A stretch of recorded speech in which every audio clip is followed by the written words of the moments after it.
Halo teman-teman, selamat datang di video saya kali ini. Sekarang saya akan mencoba untuk memberikan tutorial mengenai simulasi untuk tahapan Procure to Pay pada proses bisnis perusahaan. Nah, sebelum kita mulai simulasi ini, saya akan mencoba untuk menjelaskan tahapan dari Procure to Pay tersebut melalui slide ini. Nah, di sini tahapan pertama yaitu untuk pembuatan request for quotation, kemudian mengirimkan request for quotation tersebut kepada vendor. Kemudian request for quotation tersebut akan menjadi purchase order. Selanjutnya, vendor akan mengirimkan barang dan kita akan menerima sebagai pihak yang membeli dari vendor. Kemudian tahap tersebut akan disebut sebagai receiving, yaitu menerima barang yang akan dilakukan pada warehouse. Selanjutnya, di sini kita akan membuat vendor bill. Selanjutnya, setelah membuat vendor bill, maka akan dilakukan pembayaran atau payment. Setelah payment dibayarkan, maka statusnya akan berubah menjadi paid, yang berarti tahapan dari Procure to Pay sudah selesai. Nah, pada tutorial kali ini saya akan membuat sebuah skenario untuk menjelaskan Procure to Pay. Di sini skenarionya adalah PT Bronto merupakan perusahaan yang bergerak di bidang konsultan. Setelah melakukan perluasan perusahaan, PT Bronto membutuhkan meja yang dapat digunakan oleh karyawannya untuk bekerja. Pembelian tersebut akan dilakukan PT Bronto pada PT Azure Interior. Terdapat 20 orang karyawan di PT Bronto dengan anggaran pembelian sebesar 3 juta rupiah. Dengan demikian, harga untuk satu unit meja adalah 150.000 dengan jumlah meja yang dibutuhkan sebanyak 20 unit. Pada saat menerima produk dari vendor, bagian warehouse akan sekaligus menerima seluruh produk yang dipesan atau dengan kata lain hanya diterima dalam satu pengiriman saja. Selanjutnya, vendor bill dari PT Azure Interior nantinya akan dibayarkan lunas pada pembayaran pertama sejumlah seluruh produk yang dipesan melalui bank. Dalam skenario ini kita akan memiliki 3 akun untuk 3 bagian yang berbeda, yaitu anak akuntan untuk bagian finance dan accounting, Wira Purchase untuk bagian purchasing, dan Wira Warehouse untuk bagian penerimaan atau receiving. Nah, saya sudah menjelaskan untuk skenario dan tahapan dari Procure to Pay. Selanjutnya mari kita mulai tutorialnya. Baik, sebelum memulai tutorial ini, kita perlu pergi ke halaman setting. Di sini kita pergi ke setting, kemudian di sini kita perlu mengaktifkan developer mode melalui developer tools di bagian ini seperti yang telah dijelaskan pada video sebelumnya. Di sini saya sudah mengaktifkan developer mode sebagaimana yang terlihat bahwa di sini sudah terdapat icon bug. Nah, selanjutnya di sini kita perlu untuk membuat 3 user baru sesuai dengan skenario yang telah disebutkan sebelumnya. Nah, di sini kita pergi untuk di bagian navigation bar ini kita pergi ke users and companies, kemudian kita pilih untuk usersnya. Nah, di sini saya sudah membuat 3 user baru, yaitu ada anak akuntan, Wira Purchase, dan Wira Warehouse. Nah, di sini kita perlu untuk mendefinisikan akses dari masing-masing user. Seperti di sini untuk anak akuntan, dia akan berperan sebagai bagian dari finance and accounting. Maka di sini pada bagian accounting, di bagian invoicing, dia akan menjadi billing administrator. Nah, kemudian sama halnya dengan user-user lain, yaitu untuk Wira Purchase, di sini dia juga akan menjadi administrator pada bagian inventory di bagian purchase. Kemudian sama halnya juga untuk Wira Warehouse, dia di sini akan menjadi administrator di bagian inventory. Nah, di sini ketika kita ingin membuat user baru, kita dapat pergi ke button create. Di sini kemudian mengisi nama dan email. Nah, selanjutnya juga perlu untuk mengubah sesuai dengan masing-masing dari role user yang akan kita buat. Misalnya di sini untuk employees dia akan menjadi blank, kemudian untuk misalnya untuk email marketing dia akan menjadi blank. Nah, begini ya teman-teman. Jadi jangan lupa untuk mengubahnya menjadi blank dan menyisakan satu administrator sesuai dengan yang dibutuhkan. Nah, selanjutnya saya akan menjelaskan mengenai cara untuk mengubah password pada user yang telah kita buat. Nah, di sini misalnya kita pergi ke anak akuntan. Nah, di sini pada bagian action, di sini kita klik, kemudian di sini terdapat pilihan untuk change password. Kemudian kita klik. Nah, di sini akan terdapat untuk user login dan new password. Di sini dapat kita klik, kemudian kita masukkan new password yang dibutuhkan. Kemudian kita klik untuk button change password. Kenapa kita harus melakukan change password ini? Untuk memudahkan kita saat melakukan login. Begitu ya teman-teman. Jadi jangan lupa untuk mengubah password agar kita dapat melakukan login pada browser lainnya. Nah, setelah ini untuk memudahkan saya akan membuka 3 Windows yang berbeda. Nah, di sini pada Mozilla, di sini saya memasukkan Bical Admin. Kemudian di sini untuk Chrome dengan mode incognito saya akan membuka Wira Warehouse. Kemudian di sini untuk Mozilla versi incognito saya akan membuka anak akuntan. Kemudian di sini untuk Microsoft Edge saya akan membuka Wira Purchase. Oke, itu ya teman-teman. Jadi untuk mempermudah saya menggunakan 3 browser yang berbeda. Oke, yuk mari kita lanjutkan tutorialnya.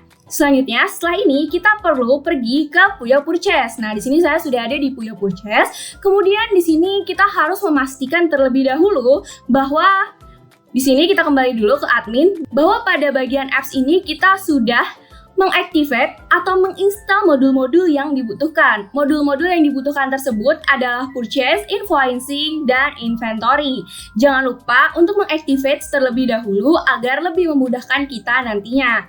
Oke, selanjutnya di sini saya sudah menginstal, maka kita dapat melanjutkan tutorialnya. Kita kembali ke halaman Puyo Purchase. Di sini kita akan melakukan pembelian sesuai dengan skenario, yaitu membeli meja sebanyak 20 unit. Nah, di sini kita akan pergi ke halaman Purchase. Oke, di sini pada mode Purchase selanjutnya, untuk menentukan kita akan membeli produk apa, di sini kita perlu untuk melihat pada bagian produk. Nah, di sini pada navigation bar kita pilih untuk produk. Nah, di sini yang dibutuhkan oleh PT Bronto adalah meja. Kemudian kita akan mencoba untuk mencari meja yang disediakan pada halaman produk ini. Nah, di sini kita dapat memilih untuk large desk. Di sini kita dapat memilihnya untuk dijadikan sebagai meja yang akan dibeli oleh PT Bronto. Kita kembali lagi ya, di sini melalui navigation bar kita ke halaman order dan mengklik request for quotation. Kemudian kita akan membuat request for quotation. Di sini kita klik untuk button create. Nah, di sini kita akan memasukkan untuk vendornya yaitu Azure Interior. Nah, kemudian di sini untuk produknya kita masukkan sesuai dengan produk yang tadi kita sudah pilih, yaitu large desk. Nah, di sini kita klik. Nah, di sini sudah ada. Untuk kuantitinya kita butuh 20. Kemudian untuk unit price-nya kita memiliki anggaran sebesar 150.000. Oke. Nah, di sini subtotalnya sudah 3 juta. Nah, di sini kita sudah membuat RFQ. Selanjutnya yang perlu kita lakukan adalah mengirimkan RFQ ini atau request for quotation kepada vendor. Yang dapat kita lakukan adalah dengan mengirimkannya melalui email. Nah, di sini kita klik send by email, button send by email. Kemudian di sini kita lihat bahwa nomor dokumen dari request for quotation berubah menjadi P00010 atau P0010. Nah, di sini kita tunggu untuk proses loadingnya karena kita akan mengirimkan email kepada vendor yaitu PT Azure Interior. Nah, di sini kita lihat bahwa terdapat pop-up Windows yang muncul dan di sini juga sudah terdapat template untuk mengirimkan email kepada Azure Interior. Nah, di sini juga sudah terdapat file dari RFQ yang sudah di-attach. Jadi kita dapat langsung mengirimkannya dengan mengklik button send. Kemudian kita klik send dan maka email ini akan terkirim kepada vendor yang akan menyediakan barang yang dibutuhkan oleh perusahaan kita. Nah, di sini terlihat bahwa purchase order sudah terbuat, kemudian di sini juga bahwa kita sudah mengirimkan ya RFQ-nya kepada vendor yaitu PT Azure Interior. Kemudian di sini juga terlihat bahwa RFQ sudah dikirimkan pada log note-nya. Nah, kita sudah berhasil untuk membuat RFQ-nya. Selanjutnya, kita perlu melakukan konfirmasi order agar dapat menjadi purchase order. Nah, di sini kita klik untuk button confirm ordernya.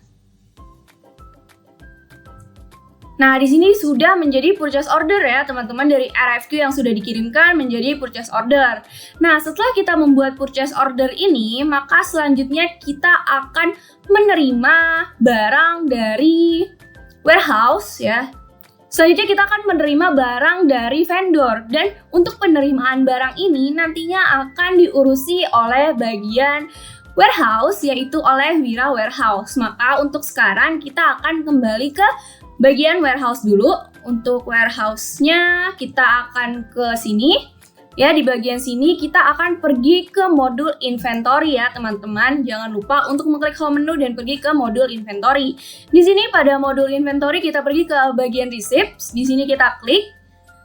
Nah, di sini kita lihat bahwa terdapat nomor dokumen baru ya dengan source dokumennya. Ingat teman-teman, di sini nomor dokumennya adalah P00010.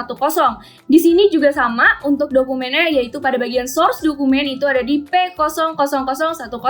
Maka kita pilih untuk dokumen ini yaitu WH/in/000007. Oke, di sini kita lihat bahwa kita sudah berada di dokumen untuk dilakukan penerimaan barang ya, atau receiving. Kita berada di tahap receiving melalui akun Wira Warehouse di sini. Nah, selanjutnya di sini kita lihat bahwa produknya adalah large deck sesuai dengan yang kita beli. Kemudian demand-nya atau kebutuhan kita adalah 20 unit. Dan kemudian untuk bagian dan, nah ini akan diisi oleh Wira Warehouse ketika dia melakukan pengecekan barang apakah sudah sesuai jumlahnya dengan yang diminta oleh kita. Nah, apabila sudah sesuai, sebagaimana yang di skenario tadi bahwa kita akan menerima pengiriman barang dalam 1 kali pengiriman, maka untuk bagian dan ini kita langsung mengisinya menjadi 20. Ya, jadi untuk 20 unit semuanya langsung diterima. Oke, jadi setelah kita mengubahnya, kita langsung klik button validate yang bahwa kita sudah mengonfirmasi bahwa semua barang sudah diterima. Oke, kita klik untuk button validate-nya.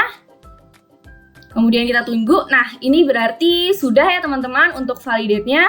Kemudian kita lihat untuk di sini, untuk di log note-nya bahwa dari yang statusnya ready menjadi done. Ya, berarti bahwa barang dari vendor sudah diterima dan sudah dilakukan pengecekan serta sudah untuk divalidasi dan dikonfirmasi.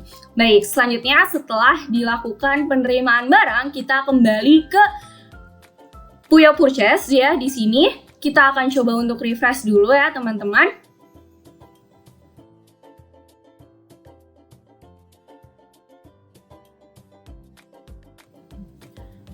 Oke, di sini kita lihat ya teman-teman bahwa pada bagian sebelah kanan setelah kita lakukan refresh, di sini terlihat bahwa Wira Warehouse sudah menerima produk yang kita pesan sebelumnya untuk receive quantity-nya yaitu sebesar 20. Nah, di sini juga terdapat keterangan bahwa produk yang diterima adalah large desk. Selanjutnya, setelah kita memastikan bahwa kita telah menerima produk, kita akan melakukan pembuatan draft vendor bill dengan mengklik button create bill di sini. Nah, selanjutnya di sini sudah terlihat bahwa kita sudah berhasil membuat dokumen vendor bill dari dokumen purchase order nomor 10. Sebagaimana yang terlihat juga pada log note di sebelah kanan, this vendor bill has been created from PO 00010 ya. Jadi kita sudah berhasil untuk membuat vendor bill yang ada di sebelah kanan ini. Nah, selanjutnya yang perlu kita lakukan adalah pergi ke anak akuntan. Di sini kita ke bagian anak akuntan. Sekarang di sini kemudian kita pergi ke modul invoicing. Selanjutnya di sini pada modul invoicing di sini kita melalui anak akuntan akan mengonfirmasi vendor bills yang telah dibuat pada akun Puyo Purchase. Di sini kita ingat bahwa untuk jumlahnya adalah sebesar 3 juta rupiah.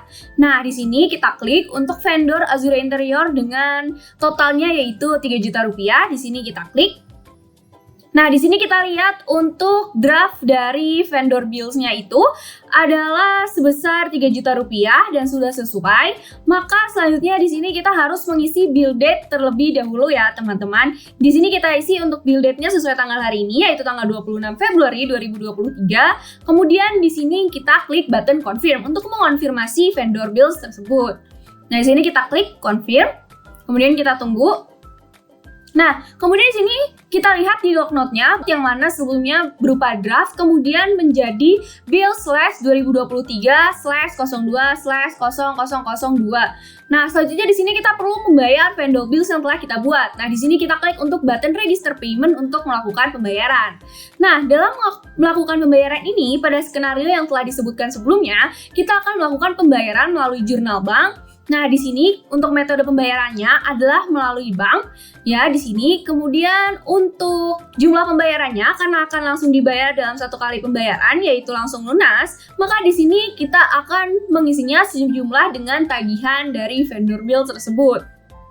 Nah, untuk payment methodnya kita pilih saja manual ya, teman-teman. Kemudian di sini kita akan mengklik button create payment. Di sini kita klik untuk melakukan pembayaran dan mengonfirmasi pembayaran. Nah, di sini kita lihat bahwa vendor bill-nya sudah berada dalam tulisan paid ya, teman-teman. Nah, selanjutnya di sini kita juga lihat bahwa di log note-nya invoice-nya sudah menjadi paid, yang berarti sudah dibayarkan. Maka kita sudah menyelesaikan tahap dari procure to pay kali ini. Kemudian selanjutnya kita akan coba untuk melihat pada Puyo Purchase. Nah, di sini pada akun Puyo Purchase juga untuk vendor bills-nya sudah menjadi paid ya, teman-teman, sudah dibayarkan. Nah, di sini juga kita lihat bahwa anak akuntan sudah juga mengubah dari draft menjadi dokumen vendor bill serta sudah melakukan pembayaran. Maka sekian untuk simulasi Procure to Pay yang dapat saya jelaskan pada tutorial kali ini. Semoga dapat berguna dan bermanfaat bagi teman-teman semua. Sampai jumpa di video selanjutnya. Sampai jumpa!